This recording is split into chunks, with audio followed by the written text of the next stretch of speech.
Is the United States head towards a golden age? This is the presumption of many people upon the election of President Trump. It's a presumption that even he has made during his inauguration, and that several of his surrogates, from Elon Musk and others, have also proclaimed.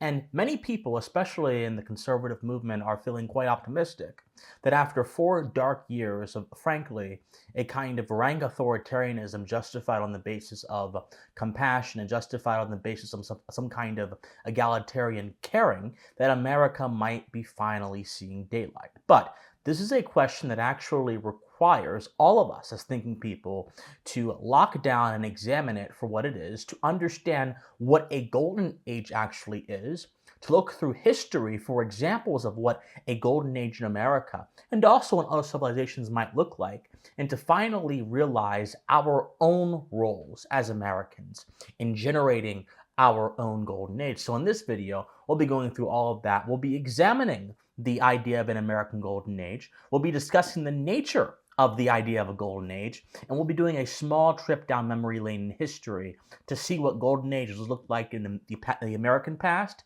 and also see what they look like in other civilizations as well, to give us a good idea of what our American golden age in the future might very well look like. Before we get into that, my friends, hope all of you are doing well. I am Christian Watson. Thank you so much for being here. If you enjoy political and social commentary with a philosophical bent, then I must implore you, please like, share, comment, subscribe, do whatever you can, my friends, to ensure that our message is successful and our channel is successful. We are close to 20,000 subscribers, my friends. I am so excited. I know I've been absent recently, but life is life. But this channel is ultimately my ultimate ambition, and giving all of you a good dose of rigor, of learning, of philosophy, and of sound thinking is also my passion. So I would appreciate donations. Even if you cannot donate, leaving a like helps a lot, leaving a comment helps a lot. All of that will help us perpetuate the Pensive mission into the future, and of course to inform others about our great country. Thank you guys so much for being here. Now, please enjoy the video. So, is America going into a golden age? So the reason I pose this question is because all of you have undoubtedly seen the proclamation shouted to the rooftops by various figures, President Trump and others, that we, after his inauguration and due to his election, are on the course for a new golden age. Watch. The golden age of America begins right now. The American decline is over. It's over.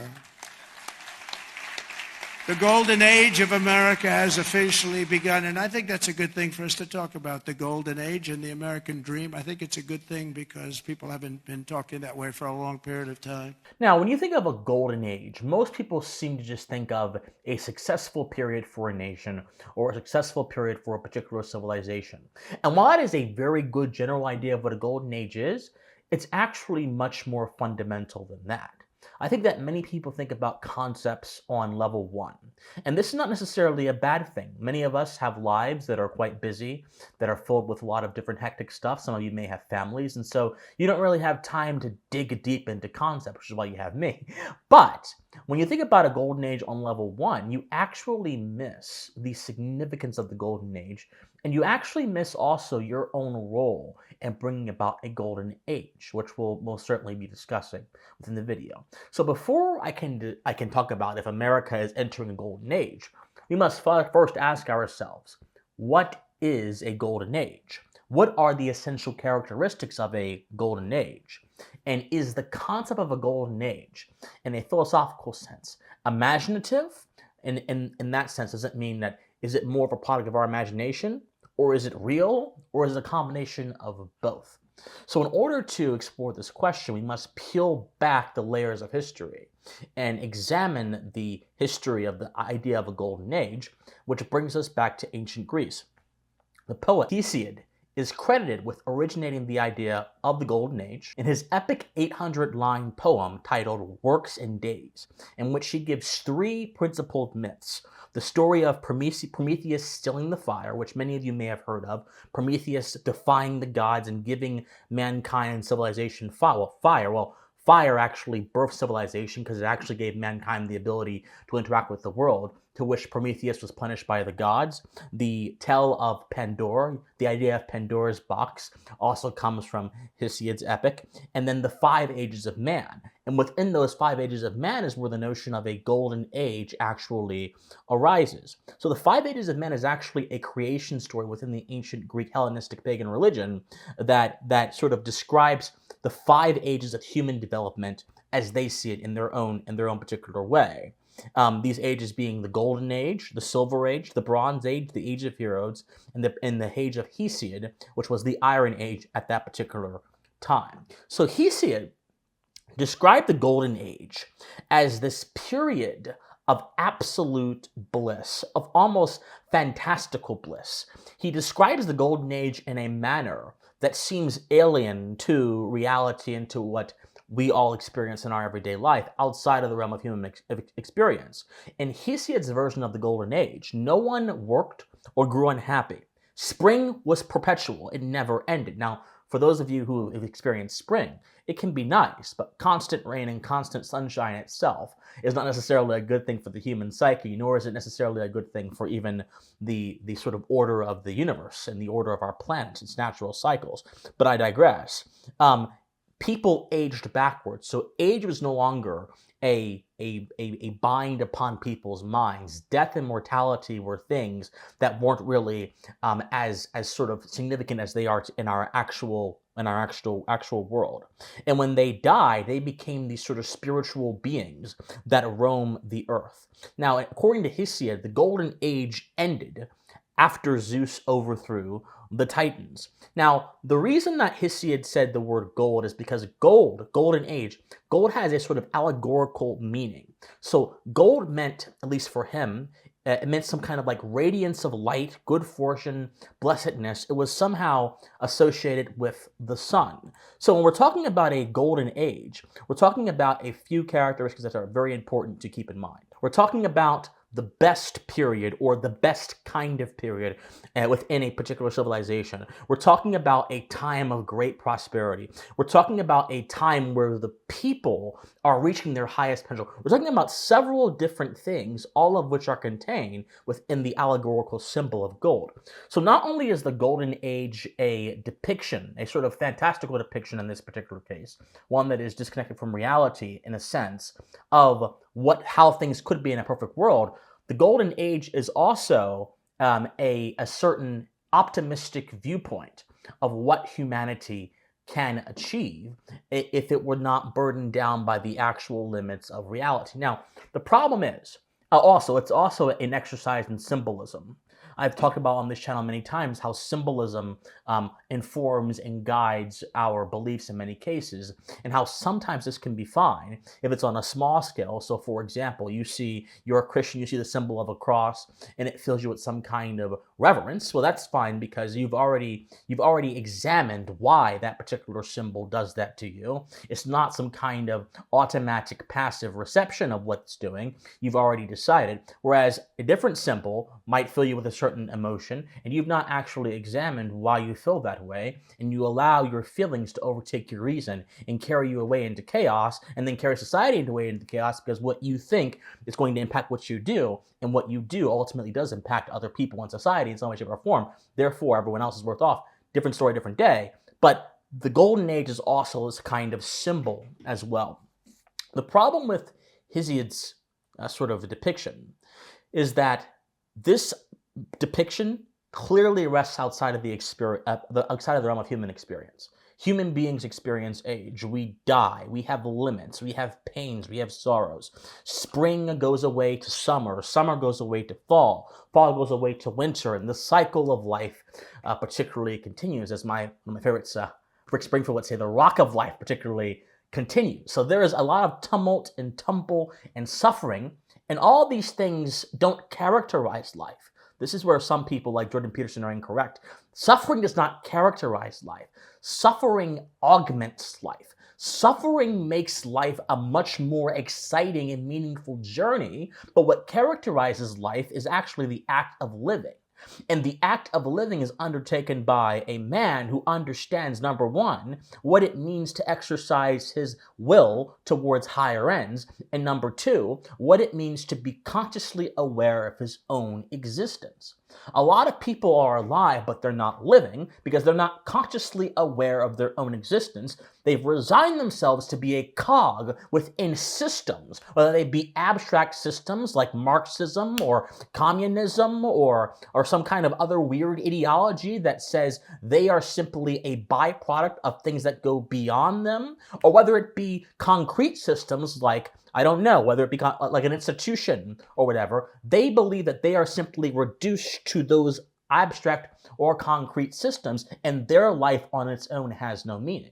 Well, this is the problem. You're not actually living, you're simply alive, and you're having some kind of experience, but it's not the human experience. The human experience comes through, first, the acknowledgement of one's own existence and the potential that rests therein. So in order to have a golden age that is functionally useful for all of us, we must have one that conforms to the realm of human experience. And this leads us to an evaluation of history. So there are three particular golden ages that I want to look at that can perhaps show us what this period looks like when it's brought down from the abstract world of poetry and put into our particular human experience. First would be the Islamic Golden Age, the Athenian Golden Age, the Roman Golden Age, but I'll also add a fourth as well, the periods within America that could also be seen as a Golden Age. So let's first start with the Athenian Golden Age, because chronologically it actually comes before both the Roman and the Islamic Golden Ages. So in the Athenian Golden Age, what you see is a rise of artfulness, and artfulness and innovation go hand in hand. So people in their creative will, the Athenians in their creative will, were unleashed upon the society, and they began producing so many different structures that still model our understanding of physical beauty, at least in terms of architecture today, such as the Parthenon. And you also have these sort of Athenian-style pillars, which are still marveled at today by modern-day architects as the ultimate, standards within certain kinds of architecture. You have certain works that are written during the Athenian Golden Age that become characteristic of future ages as well, such as the works of Herodotus, the very famous historian who detailed the sort of rise of the Roman Empire, detailed a lot of different important things that other historians then took and then applied for their own studies. You had the Thucydides, who was also a writer and a historian. He himself wrote some of the doctrinaire standard works on the issues of war and conflict within human civilization that historians today still use within their own studies. You're going to see a theme here that characterizes the output of a golden age in a moment. You had Hippocrates, who of course developed a strong system of ethics around medicine, which has been known today as the Hippocratic Oath, which physicians are of course supposed to be fulfilling, but unfortunately do not fulfill these days because their Hippocratic Oath is subordinate to ideas that are actually external and hostile to the pursuit of good health.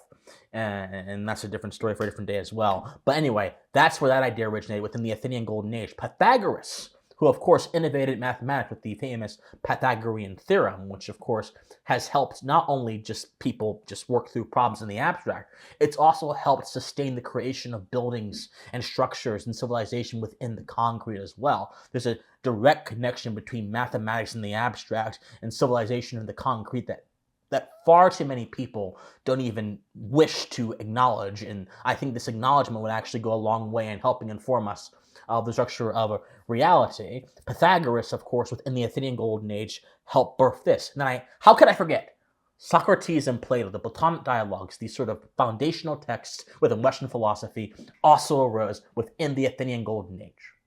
The themes therein of this Golden Age is that everything that happened, or most of the things that happened that I listed in this Golden Age, have outlasted the civilization they were birthed in and have gone on to birth anterior civilizations along the road. One of the key features of the Golden Age within the concrete is timelessness. And timelessness is tied to being a product your things, your inventions of civilization being a product of universal principles and ideas that go beyond one's own life.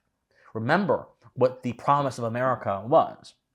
The promise of America, as many of our founders said, was to birth a better nation for posterity. So that means what you or I do is important, but it's only important insofar in the grand scheme of things as it benefits and helps posterity.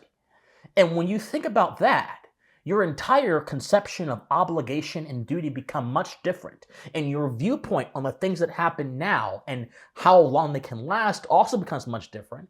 And I would argue if you take those things seriously, you can become a much frugal thinker and a much frugal person by understanding the weight of your actions, so to speak. But I digress. The Islamic Golden Age, I'll be very brief with this. So after Athens fell, after Rome fell, Arabic, actually, the sort of renaissance of Arabic in the early centuries actually helped spread ideas that came from those civilizations across Asia, across the world where Islam at that period in time had arisen. And it's very interesting because these days we see Islam, at least I see Islam in many of its home countries in the Middle East, as a force of totalizing condition, as a force where politics and religion are blended together, and they are then stamped upon the people within certain civilizations with a very heavy boot of oppression in many cases, whether it be Saudi Arabia, where women for a very long time didn't really have many kinds of rights, whether it be Morocco or other countries where people who are sexual minorities are thrown off of buildings, so on and so forth. You don't think of Islam as this sort of generative force for exploration of ideas and innovation. But back in these days, during the Islamic Golden Age, it actually was, and Islam, or rather, people who spoke Arabic most importantly, facilitated the rise and spread of the arts and medicines across several cultures and several countries. Again, what characterized this? The inventions of this golden age, which really weren't really inventions, they were more so reappropriations, although every culture has appropriated other cultures. Rome appropriated Hellenistic Greece, they appropriated their gods, they appropriated their architecture, they appropriated so many different things, so much so that one could see that Rome was pretending to be Greece, and so them being Romans was simply them being an imitative of Greece, although I would say that Rome did go a little bit further than I think the Greeks did. Rome took many of the ideas the Greeks had, the idea of the sort of republican structure of government, and they actually applied that. And once they applied that, they entered into this period called Pax Romana being, of course, another name for the Roman Golden Age. So one of the quotes that actually describes the Roman Golden Age is this quote that I found. It says, quote, "I found Rome a city of bricks, and I left it a city of marble." And that's essentially what happened during that thousands-year period of the Roman Golden Age. So what happened here was the Roman Golden Age inspired what is called the neoclassical movement within architecture, which actually directly impacted America. Because if you were to look at the United States Capitol, look at the United States Capitol building and other structures within D.C., look at Jefferson's Monticello, you're going to see Roman-inspired architecture. And this is all the sort of product of the neoclassical movement. And the neoclassical movement was actually a direct product of the Roman Golden Age, Pax Romana.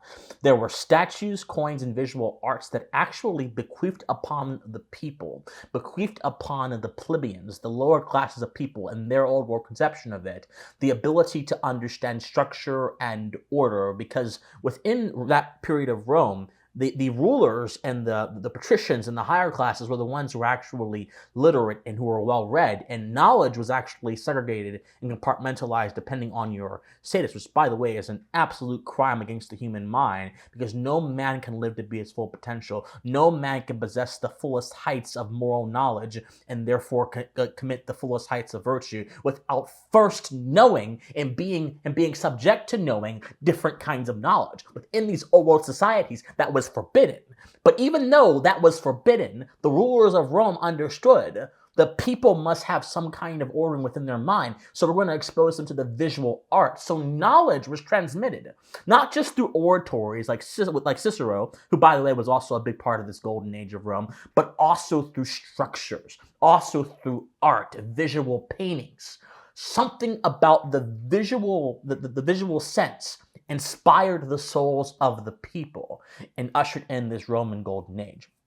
Virgil, who influenced, of course, the birth of the Divine Comedy, one of the great works of satire within the past few centuries, that of course was inspired by the Roman Golden Age as well. Tacitus and the Meditations of Marcus Aurelius were also inspired by the Golden Age of Rome as well. The aqueduct, which was one of the innovations, the modern marvels of civilization that was also happened during the Roman Golden Age, and the Colosseum and the Pantheon were two architectural jewels of the Roman Golden Age. So what are we learning here, my friends? Why am I going through all this?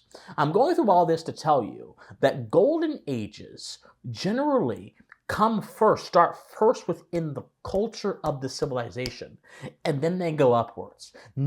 Almost never do they start within the political arenas of a civilization and then go downwards. And this is especially true of the American Golden Ages that I've actually wanted to talk to you all about. I would say there are about 3 Golden Age periods within America. They were limited and contained, but I think that they actually kind of went into this principle of outlasting one generation to go towards posterity, of increasing the health of civilization, and of course, unlocking a deeper sense of character within the civilization. You had the Transcendentalist movement, led by Ralph Waldo Emerson and Henry David Thoreau and several other people, Elizabeth Cady Stanton, all these different people, Walt Whitman, the great American poets and philosophers. The Transcendentalists brought forth a kind of golden age of literature. Before the Transcendentalists, there was not a distinctive character to American literature.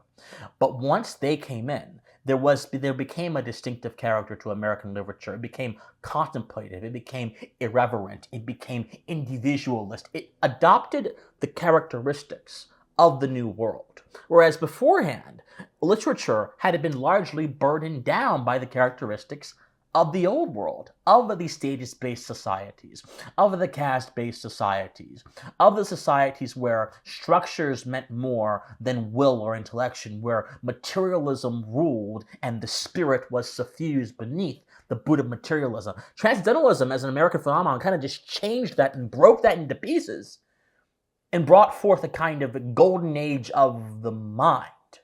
And I think one of the things that sums up this golden age is that quote from Emerson, "Whoso be a man must also be a nonconformist." For him, the idea of merely being alive is through the willful and direct act of not conforming to your environment, which just goes back to what I said.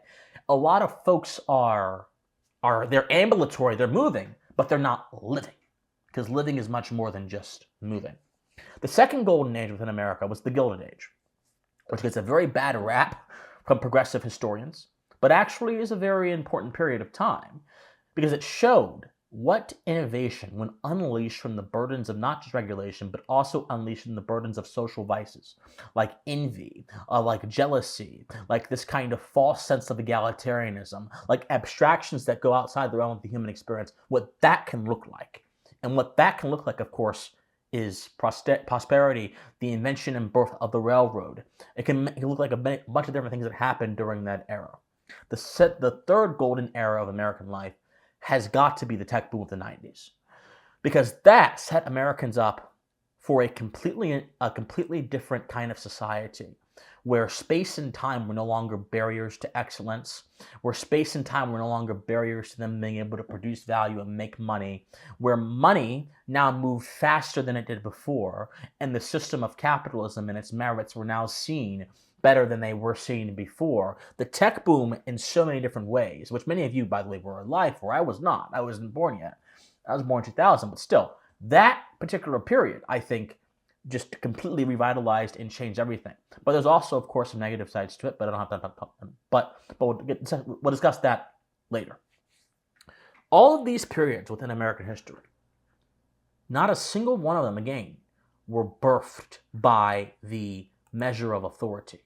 All of them were birthed by a very simple thing: the creative will being unleashed, being allowed to breathe. The characteristics of a golden age, my friends, are very simple. It's a period in which creative energy is unbounded and dispersed throughout the society. It's a period where intellectual power is exerted to bring some domain of the world into agreement with human society. It's a period where wealth, as a result of this creative genius, flourishes. It's a period where beauty, seen in the orderly architecture and the orderly forms of art and other kinds of inventions in society, flourishes in the civilization. It's a period where some degree of freedom, because all these things, innovation, art, creativity, require the exercise of the will. The free exercise of the will is allowed and it's promoted. It's a period where ideas are debated, advanced, and implemented. And most importantly, it's a period where, as a result of all these things, a strong sense of cultural identity is formulated. Romans knew they were Romans. Athenians knew they were Athenians.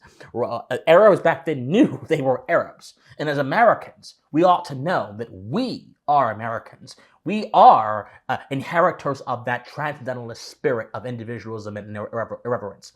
We are inheritors of a new world system of thinking where value is considered to be spiritual and not simply a product of institutions, hierarchy, or status, physical hierarchies rather. We are the inheritors of this sort of skepticism towards authority. We are the inheritors of the notion that virtue comes from the heart, not from the sword or the club. We are the inheritors of the notion that reason itself can be of value. We are the inheritors of the notion that we can proclaim authority and dominion over nature and convert nature into sustenance for posterity. We are the inheritors of the notion that man is good enough to be self-governing. We are the inheritors of the notion that a nation can be much more than just a nation. It can be a blueprint for a prosperous civilization. I believe that a golden age is ultimately a period of refinement, recognizing the harmonious order of things, recognizing how free will orders higher ideas, all those different things, character formation. We can have another golden age if we as Americans recognize our own place in perpetuating that golden age. Athens wasn't great because it was a pure democracy. Athens was great because it was a thinking society that for a certain period of time produced artful things. Rome wasn't great because of Caesar. In fact, Rome was actually great in spite of Caesar. Rome was great because they had a strong sense of social cohesion, they had a strong sense of identity, and they had a strong sense of beauty. The Islamic Golden Age wasn't great because they were Islamist. The Islamic Golden Age was great because they recognized the importance of ideas to producing human flourishing. America isn't great because we have the red, white, and blue, or because we have a Republican system of government.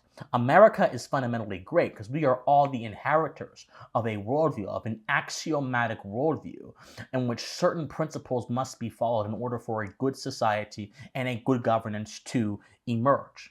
But we as Americans will not achieve a golden age unless we recognize that we, the people, play a direct role in the perpetuation of our heritage.